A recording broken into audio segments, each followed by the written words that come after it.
Alright, grade 9. In today's session, we will speak about the rise of the Safavids. We have already spoken about the Ottoman state and that when and where they started. We have spoken about how the growth of the Ottoman started to rise from Turkish-speaking people into taking control of Constantinople, which was later named or called Istanbul.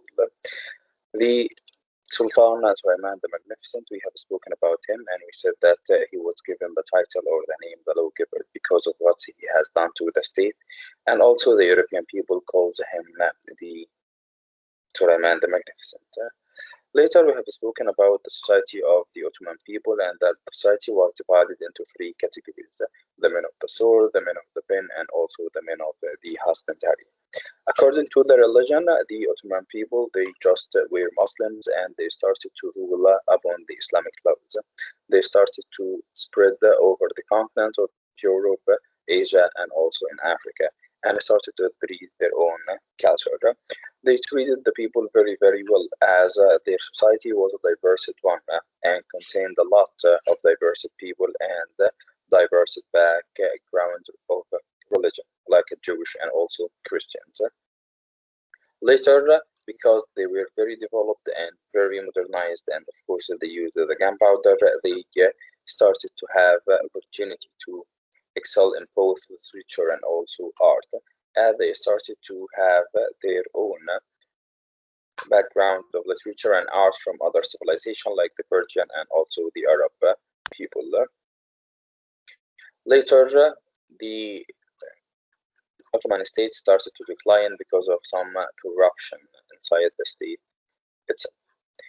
And by the decline of the Ottoman state, that paved the path for the Safavid one. So today we'll speak about the Safavids, and before we speak about them, let's take a quick survey in Safav's Realize.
No, only a text, there is no video.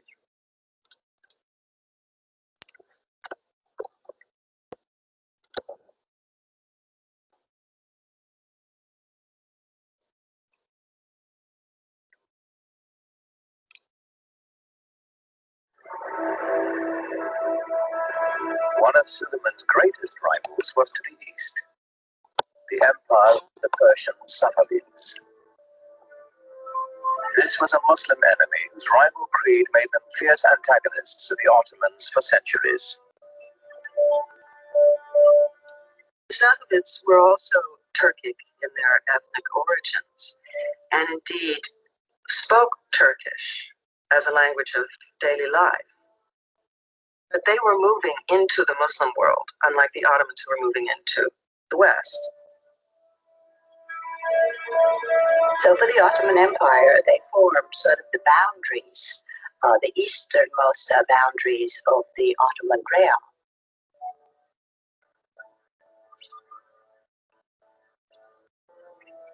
The Safavid dynasty were Shiite Muslims, bitter rivals to the Sunni Ottomans.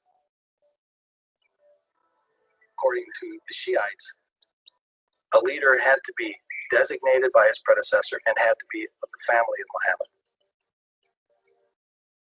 According to the Sunni view, it was not designation that was necessary, and a person could be a leader of the community without being a direct descendant of Muhammad.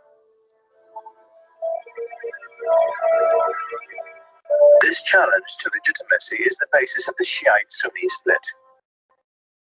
a bitter division that still separates the Muslim world to this day. And I would say the Ottomans never really thought of themselves so much as Sunni until the Safavids came forth as this rival Shi'i. So the Safavids developed a rival ideology to the Ottomans, which then became an occasion for war over, of course, what wars are usually fought over. Wars are fought over land, over wealth, over territory, over prestige. And the Safavids waged a war of ideology in eastern Anatolia, which was always for the Ottomans the most worrisome part. The terrain is difficult to control. The Safavid military was formidable, but they were cultural rivals to the Ottomans as well. They were great patrons of the arts. I think we know them more for their artistic patronage than of their great conquests and laws and systems and administration. And when you look at Isfahan, it is the most beautiful city in the world. And that is the Safavid city, it's the Safavid capital. But it doesn't give you the same sense of power that the Ottoman Empire had or the Ottoman capital had. It's a different sense of power. It's more eloquent, perhaps, more precious in its decoration and its ceremonial spaces. It's a totally different aspect of Islam. Safavid art and architecture is on a finer scale. It's known for its filigree. It's known for its intricate brushwork, rather than for its stunning scale. In the soaring palaces of the Safavid Shahs, murderous intrigues against Suleiman and his dynasty were hatched that would reach into his very household.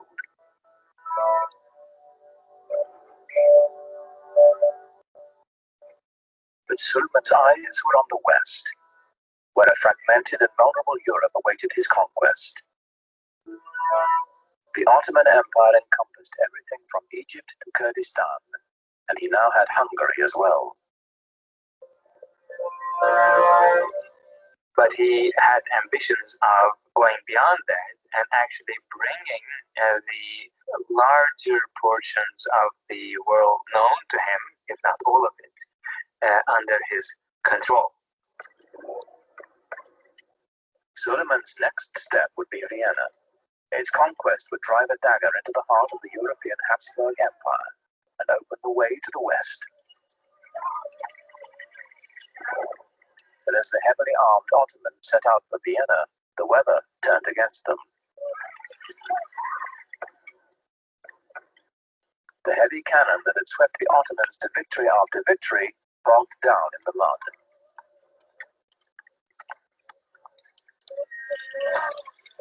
Suleiman had to move on without them.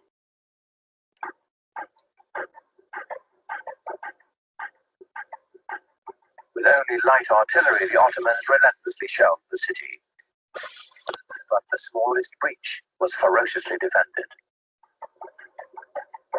After a lengthy siege, with winter fast approaching, Suleiman withdrew his forces. He was not concerned. He was sure he would return soon enough. He never did. Suleiman's failure to take Vienna was pivotal for Europe. It was the first major defeat after a long time. The Europeans had been losing and losing and losing. And this was the dawn of a new day for Europe.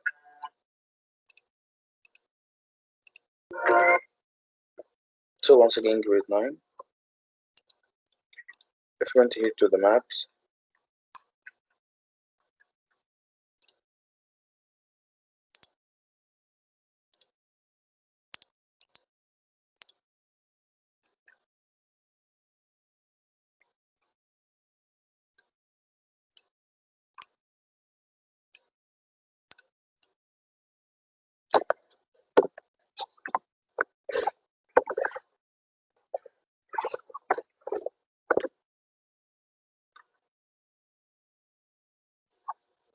So if you imagine now, that was the rise of the Ottoman people. They started first to rise at this part, and from this part they started to move here in order to take over Constantinople. From taking Constantinople, they started to try to penetrate here, but unfortunately Hungary stopped them from moving in this place, so they moved to the east. In the Middle East, they marched towards Syria from Palestine, and then they captured Egypt and also most of northern Africa. All of these parts were under their control, and also they moved in order to take Mecca and Medina in order to protect the two holy cities. And that was the line of the Ottoman people. Their next neighboring dynasty was the Safavid one from this place. And of course, the Safavid themselves started to move, take over India. And right now we're speaking about the decline of the Ottoman. And because of that decline, then the most strong one right now is the Safavid. So the Safavid are gonna move here in order to take control over the Ottoman Empire. So Abdullah al-Haydari, can you read please?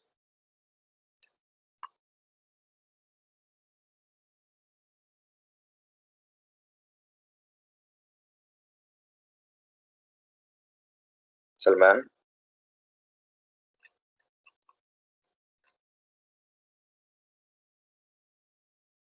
can you read?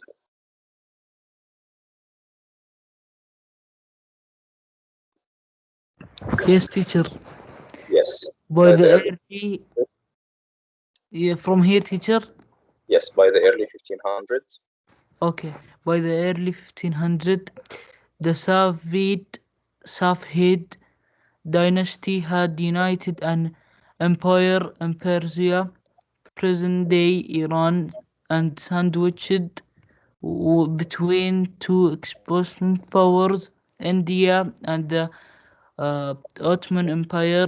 The Safavids often engaged in warfare. Religion played a role in the conflict.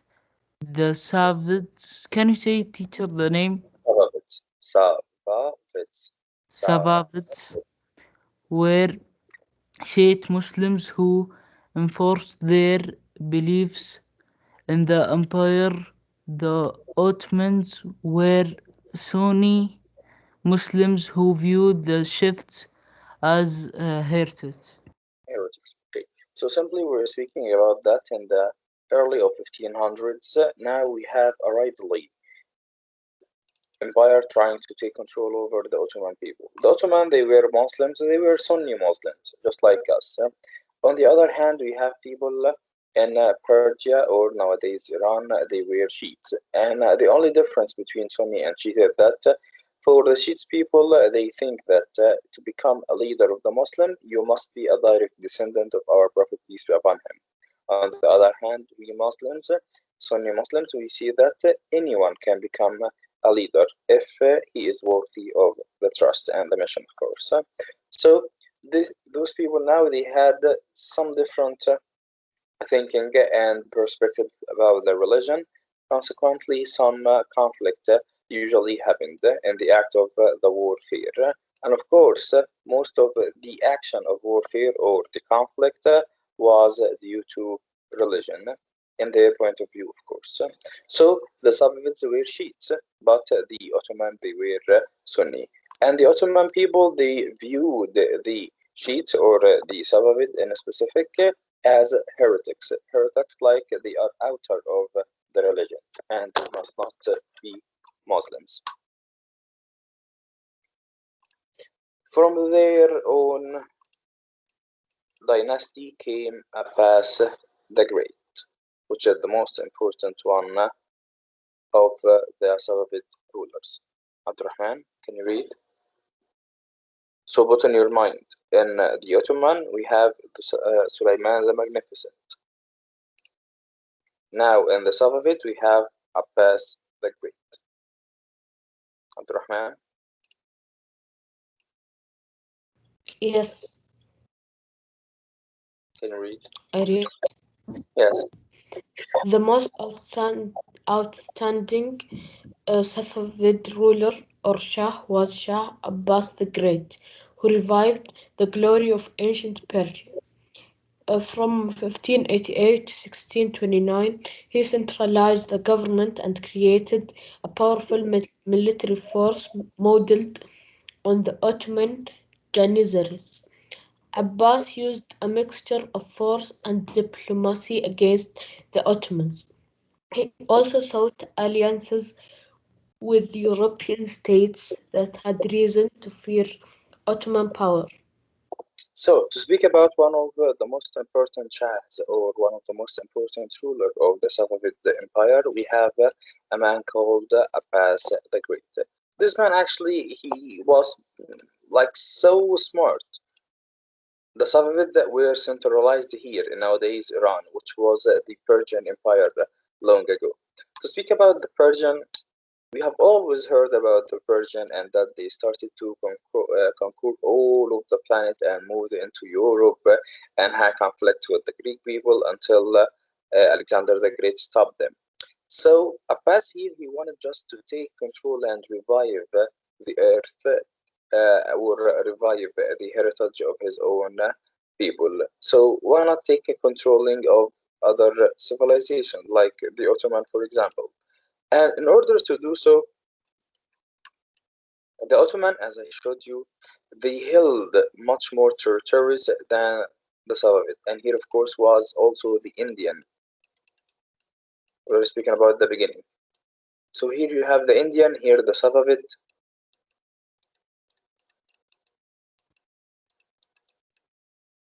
and all of that was the Ottoman. So that's only, once again, territory of the Safavid, the territory of the Ottoman, and here we have the Indian. Okay, so the Safavid power was not to be compared to the Ottoman power. Consequently, what did they do? They were smart. Okay, so in Europe here, for example, some of the European countries, Hungary, Vienna, United Kingdom, all of them, they did not like the Ottoman civilization because the Ottoman was taking control of their countries, country by country, until even France itself started to make an alliance with the Ottoman. So Abbas thought, why don't I just make alliance with the European countries, and so that we can attack the Ottoman from two different sides. So Abbas from here is fighting against the Ottoman, and the European from here are fighting against the Ottoman. So now the Ottoman will eventually fail because simply we're speaking about fighting in several sides, and that's very tiring for the economy and also for the people and even for the weapons you have. You cannot fight in two different places at the same time.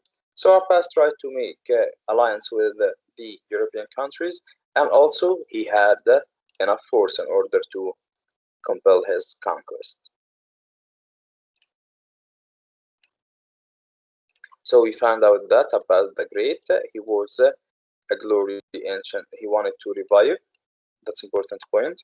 He wanted to revive the glory of the ancient Persia, so he centralized the government and created a powerful military force. Via that military force, he tried to mold it on the Ottoman Janissaries. And the Janissaries, if you can remember, they are the elite soldiers of the Ottoman state. Janissaries are the elite soldiers of the Ottoman state. So Abbas used both mixture of force and diplomacy against the Ottoman. So he had diplomacy, he had also the force, and also he sought for the alliance with the European states. And by performing this alliance, now he put a huge pressure upon the Ottoman state, which helped him much during his conquest. Continue, Abdurrahman. To strengthen the economy, Abbas reduced taxes on farmers and herders and encouraged the growth of industry. Unlike earlier Safavids, Abbas tolerated non-Muslims and valued their economic contributions. He built a new capital at Isfahan, which eventually reached a population of 1 million, with hundreds of mosques, schools, parks, libraries, and public baths. So, if you really wanted to construct a huge empire, the first thing you need is to have a basic people to support you, a huge amount of people in order to support you. The early Safavid, the leaders, of course, they only needed to just see their glory and just to contribute with their heritage by saying that we are strong, we have the merchandise, we have the goods, we have the power, we have the wealth, all of that. But on the other hand, Abbas, he was smart, as you know. So what did he do? And instead of just pushing his people a lot with the money and taxes and all of that, he said, no, we need to stop this. So, number one, he strengthened the economy. Strengthened the economy. And how can he strengthen the economy? Okay, number one, you can strengthen the economy if you have enough raw materials, right? Also, if you have enough manufactured goods, or you are trading with other people. All of that can strengthen your own economy. So, in order to do that, we found out that Abbas first he reduced the taxes on farmers and herders. Come on, you're speaking about to increase economy, not to reduce economy. But to increase economy, you reduce the taxes on farmers? Yes. Why is that? Because right now, if I'm reducing the taxes upon the people, then the people will grow, and all of their plants that they grow, or even the animals that they herd, all of that they will sell to other people, and this will help in the economy of our country eventually. And also, he encouraged the growth of industry.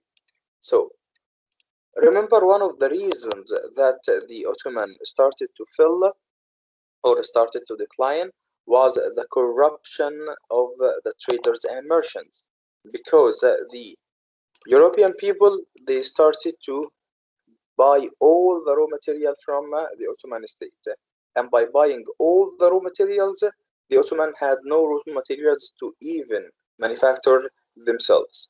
Consequently, that was very bad for the economy. So Sultan of the Ottoman, he stopped selling the raw materials from the Ottoman Empire to the people in Europe. And by that, they made here a black market so that they can sell the raw materials. Because the people from Europe, they had the gold that they brought from America, and they used it to buy the raw materials from the Ottoman. So now they have the power of money. And of course, we have people who are very weak and not so strong. Consequently, they started to open a black market here to sell them the raw materials.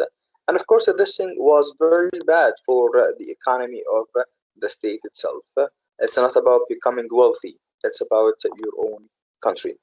On the other hand, we found out that on the Safavid, Abbas tried to, number one, reduce the taxes. Okay, guys, you are a farmer, you are contributing in the state's economy, not my own economy as a leader or a shah or a sultan. No, you are contributing in our empire's economy. So reduce the taxes upon farmers. What about herders? The herders they provide us with meat, and they also sell the meat to outer people from other civilizations, like for example the people in Baghdad, because they were very close, by the way, and both of them are Shiites. So okay, so remove also or reduce the taxes upon the herders. And also, instead of selling the raw materials outside of our empire, no, have the raw materials and manufacture them. So he encouraged people to even manufacture the goods. So all of this shall eventually help in the increase of the empire's economy or the sultanate's economy. So one of the reasons that he started to increase the economy or to strengthen the economy is to reduce the taxes upon farmers and builders and also grow industry. Unlike the early Safavids, of course, Abbas tolerant non-Muslim and valued their economic contribution. And of course, he learned that from the Ottoman people because the Ottoman in Istanbul, as they called it, so they have absorbed a lot of diverse people upon their civilization, Christians and also Jewish people. So they absorbed them and also tolerated with them, and later those people contributed in the religion, not only the religion but also the economy. So Abbas did the same in his own empire. So he tolerated the non-Muslims and also valued their economic contributions. You have the money, you can contribute, you can manufacture the raw goods, the raw materials, you can produce some goods, you can farm the land. So you are helping our empire eventually. And his capital city was the city of Asfahan. Okay, and Asfahan, of course, was a beautiful, beautiful, beautiful city compared to that of Istanbul or It's in even. Iran, right? Yes, of course, they were centered in today's Iran, but of course, it was not named or called Iran. It was a part of the Persian Empire. Okay, and they started to construct their own city, Asfahan, which is still actually today in Iran nowadays. So for the Abbasid dynasty, we have they constructed, starts first, Umayyad started in Damascus, Abbasid centralized in Baghdad, the Ottoman people in Istanbul, and now the Safavid in Asfahan. Okay, connect all of these civilizations, guys. Connect all of these diverse people. Okay, so Damascus for the Umayyad, Baghdad for the Abbasids, and here we have Istanbul for the Ottoman, and we have Asfahan for the Safavids.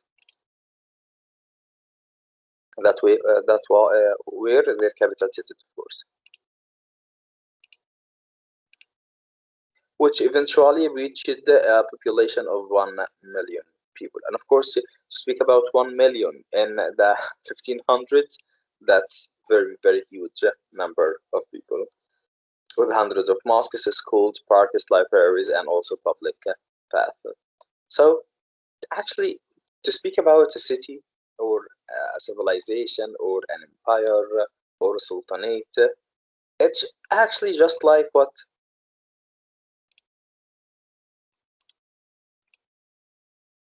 a cycle of dynasty. Remember the cycle of the dynasty and the Chinese civilization? Yes. So that's so strange, guys, actually. Over the course of history, the same cycle of dynasty is being held. The strong dynasty starts to arise. Some performer comes in order to strengthen his own government and the economy and eventually the sultanate or the empire. But later, after several centuries, the dynasty becomes an aging one, and by becoming aging, it becomes corrupted, and by becoming corrupted, it starts to decline or to fall. And by that, a new dynasty shall come, or even in our case, a new empire shall come. So, for the Muslim people, first was the Umayyad.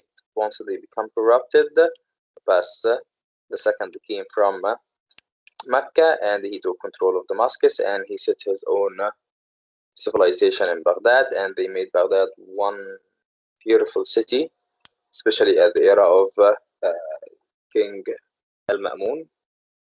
Later, the Ottoman came and took control of the Abbasid people and centralized their own civilization in Istanbul. And once the Turkish people or the Ottoman people started to decline, and by decline we mean corrupt, to become corrupted, the Safavid came from Persia and they centralized their own rule in Asfahan.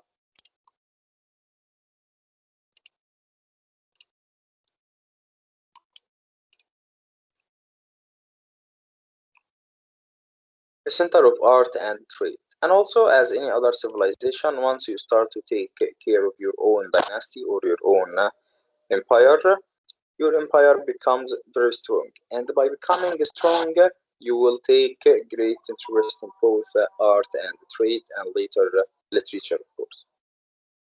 So, under Shah Abbas, and Shah here means leader or emperor or king. Under Shah Abbas, Isfahan flourished. It became a center for the arts and also architecture in the universe. And the Shah welcomed artists, poets, and scholars to his own court. Palace worship. The palace workshops produced magnificent painting, metalwork, textiles, and also rugs. And for always, the Persian people are very famous for their rugs. Isfahan also became a center of the international skilled trade. Armenians controlled the trade, so Abbas brought thousands of Armenians to Isfahan. He had a settlement built for these Christians just outside the capital where they governed themselves. So actually that was a very, very intelligent point. So right now, for example, guys, imagine we need to take control of our profession. Okay? Like for example, let's speak about oil, for example. What Saudi Arabia is very famous for is oil, right? Who started to search first for oil in Saudi Arabia?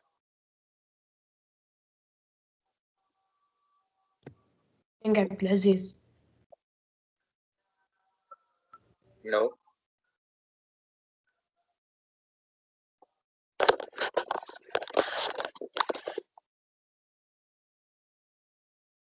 King Khalid, maybe. No, King Fahd. So King Fahd actually he was very smart in this point because simply he had the money from the pilgrims. But unfortunately, in the year 1961, I believe, there was a mass destruction in all of the world economy. We call it the mass or the Great Depression. The world economy became very, very bad. So let's search for oil. He had some people from America to search for oil in his own country. And after searching for oil, he had the help from other people who are very talented in that era or in that area. Okay, I know about oil and how to find oil in the desert. Then come and help us finding oil, and I'll give you money. There is no problem. But after people came to discover oil in Saudi Arabia and they started to discover oil and they started to discover the greatest oil well in the whole world, which is Hawar oil well. So now we have the ability to discover oil ourselves because we learn it from other people to discover the oil in our country. So right now, what can we do? Okay, thank you so much. Now I had the ability to discover and search for oil myself, and I don't need your help any longer.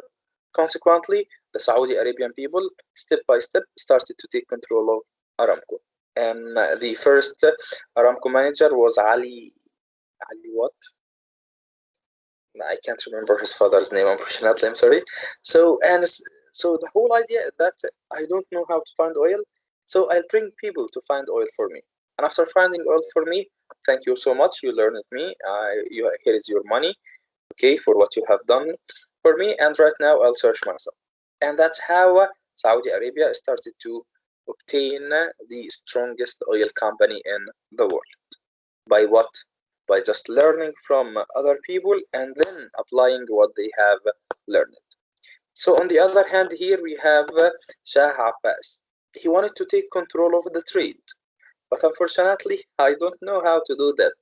So who was the best people to deal in trade and to control trade at that time? So it was the Armenians. So the Armenians controlled the trade. So what did he do?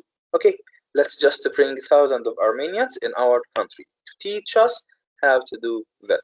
And after learning how to control the trade, you can still live with us or you can go out and go back to your countries. That's only upon you. Got the idea?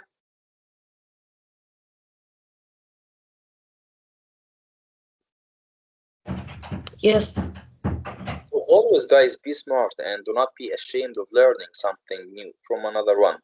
I don't know how to speak French, so I'll ask the help from one of my friends to teach me. I'll go and have a course in the French embassy. That's pretty good because I don't know how to do something, so I'll ask the people who are expert in that area. All right? And of course, you need to apply that in your own life. And we will stop at that point today, guys, and enjoy your weekend. It's Thursday, so enjoy your weekend and see you next week. Thank you. Okay, thank you, teacher. Very welcome, Salman. Teacher.